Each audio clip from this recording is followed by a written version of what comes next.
علم علم الإنسان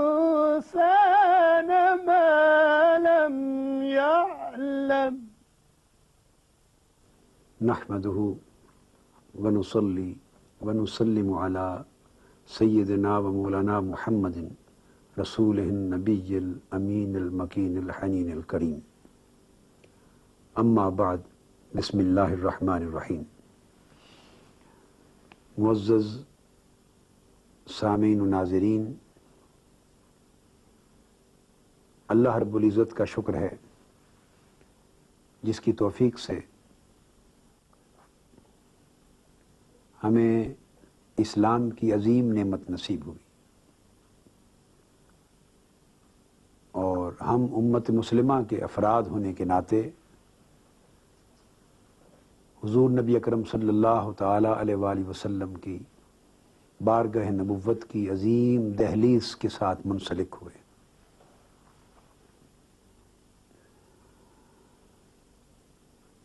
واقعہ یہ ہے کہ جب ہم تاریخ عالم کا اور انسانی تاریخ کی عظیم شخصیات کا مطالعہ کرتے ہیں اور ان لوگوں کی سوانح حیات کا جائزہ لیتے ہیں جنہوں نے بڑے بڑی اچیومنٹس کی ہیں، جنہوں نے تاریخ رقم کی ہے اور تاریخ جن کے وجود سے تشکیل پائی ہے،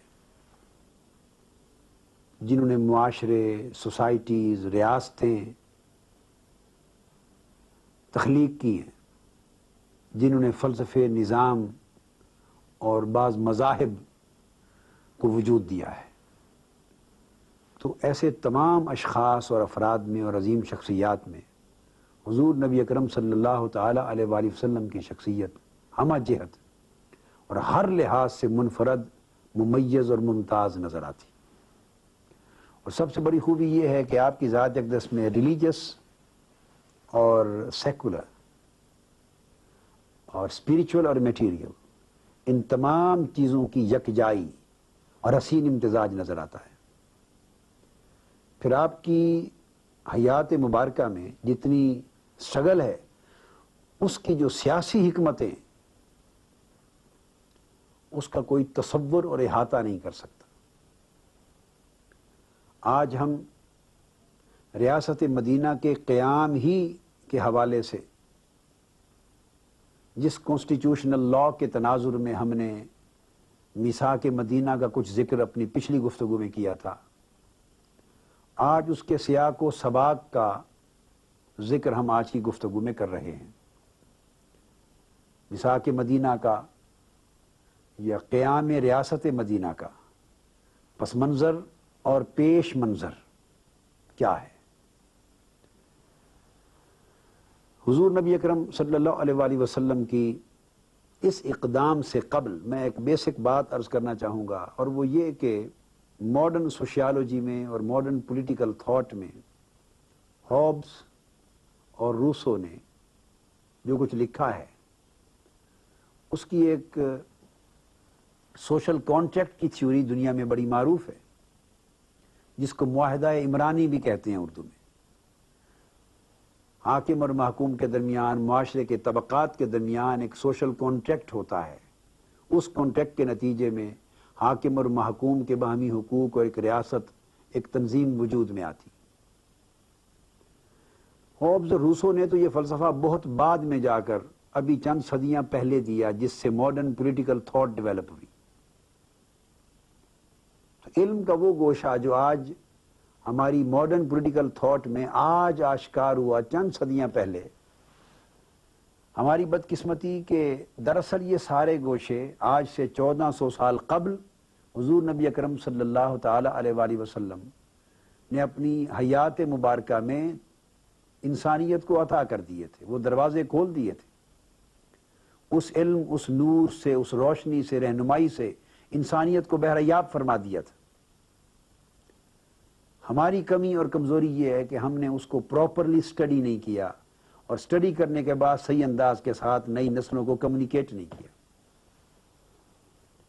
یہ سوشل کانٹیکٹ ہے، یہ حضور صلی اللہ علیہ وآلہ وسلم نے ہجرت مدینہ کے بعد ایک سوشل کانٹیکٹ کیا ہے۔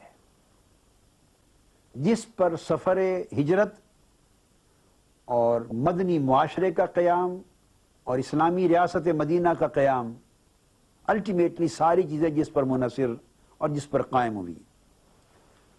اعلان نبوت کا 11واں سال تھا۔ مینا کے میدان میں حضور نبی اکرم صلی اللہ علیہ وآلہ وسلم تبلیغ اور اشاعت اسلام کے سلسلے میں تشریف لے جاتے تو وہاں ایک بیعت ہوئی، ایک معاہدہ ہوا، ایک کانٹریکٹ ہوا حضور علیہ الصلوۃ والسلام کے درمیان اور اہل مدینہ کے ایک وفد کے درمیان۔ اس کو بیعت عقبہ کہتے ہیں۔ تو اس وقت میں اس بیعت عقبہ اولیٰ کا ذکر کر رہا ہوں، جو پہلی بیعت ہے عقبہ اولیٰ کے نام سے۔ یہ 12 افراد اس بیعت میں، اس کانٹریکٹ میں شامل تھے۔ حضور نبی اکرم صلی اللہ علیہ وآلہ وسلم نے ان مدینہ سے آئے ہوئے ان 12 افراد کے ساتھ جو معاہدہ کیا، یا آپ یوں کہیے کہ وہ بنیادی اصول، جن اصولوں کی بنیاد پر حضور علیہ السلام نے انہیں اپنے دست مبارک پر معاہدہ کرنے اور بیعت کرنے کے لیے دعوت دی، یہ وہ پہلا سوشل کانٹیکٹ تھا اسلامک اسٹیٹ آف مدینہ کے وجود میں آنے سے پہلے اور کانسٹیٹیوشن آف مدینہ، میثاق مدینہ کے تشکیل پانے سے پہلے۔ 7 نکات تھے جن پر حضور صلی اللہ علیہ وسلم نے اس مدینہ طیبہ سے آئے ہوئے وفد سے بیعت لی۔ اس بیعت میں جو 7 نکات تھے وہ بڑے توجہ طلب ہیں۔ اس سے اندازہ ہوتا ہے کہ حضور علیہ الصلوۃ والسلام کس طرح کے انسانی اور اسلامی معاشرے کی بنیاد رکھ رہے تھے۔ اگر ہم آج اپنے معاشرے کو اسلامی بنانا چاہتے ہیں اور انسانی قدروں سے آراستہ کرنا چاہتے ہیں اور ایک آئیڈیل اسلامک سوسائٹی کا ماڈل دنیا میں پیش کرنا چاہتے ہیں، تو میں سمجھتا ہوں ہمیں کاملاً حضور صلی اللہ علیہ وسلم کی جو حکمت عملی ہے اس کو اپنا کر اسی ماڈل کو اڈاپٹ کرنا ہوگا۔ وہ 7 بیسک پرنسپلز جن پر وہ کانٹریکٹ ہوا، فرسٹ سوشل کانٹریکٹ بیعت عقبہ اولیٰ کی شکل میں، ان میں پہلا تو عقیدہ توحید تھا۔ عقیدہ توحید پر بیعت لی اور انہیں شرک کی آلودگیوں سے نکالا تاکہ وہ وحدت کی طرف بڑھ سکیں۔ اس کے بعد دوسرا بنیادی اصول تھا جو آپ نے وفد مدینہ سے بیعت لیتے ہوئے ان سے وعدہ لیا، فرمایا کہ تم چوری سے باز رہو گے۔ توحید کے بعد اب دوسرا پوائنٹ آ رہا ہے، چوری سے باز رہو گے۔ ان کو سوسائٹی میں چوری کرنے سے روک دیا۔ تیسرا کہا بدکاری سے باز رہو گے، اس سے روک دیا، یعنی کسی کی عزت پر حملہ آور ہونے سے منع کر دیا۔ چوری سے باز رکھ کر لوگوں کے مال و دولت پر حملہ آور ہونے سے روک دیا۔ اس کے بعد چوتھا اولاد کو اور خصوصاً لڑکیوں کو فرمایا، لڑکیوں کو قتل نہیں کریں گے۔ اس سوسائٹی میں آپ کو معلوم ہے کہ لوگ بچی جب پیدا ہوتی اسے قتل کر دیتے تھے اور بچی کی پیدائش کو اپنے لیے باعث عار سمجھتے تھے۔ ابھی اسلامی ریاست مدینہ وجود میں نہیں آئی، ابھی کانسٹیٹیوشن وجود میں نہیں آیا، حضور علیہ السلام نے ابھی ہجرت نہیں فرمائی، ابھی پہلا ایک کانٹیکٹ ہو رہا ہے، ایک تعلق قائم ہو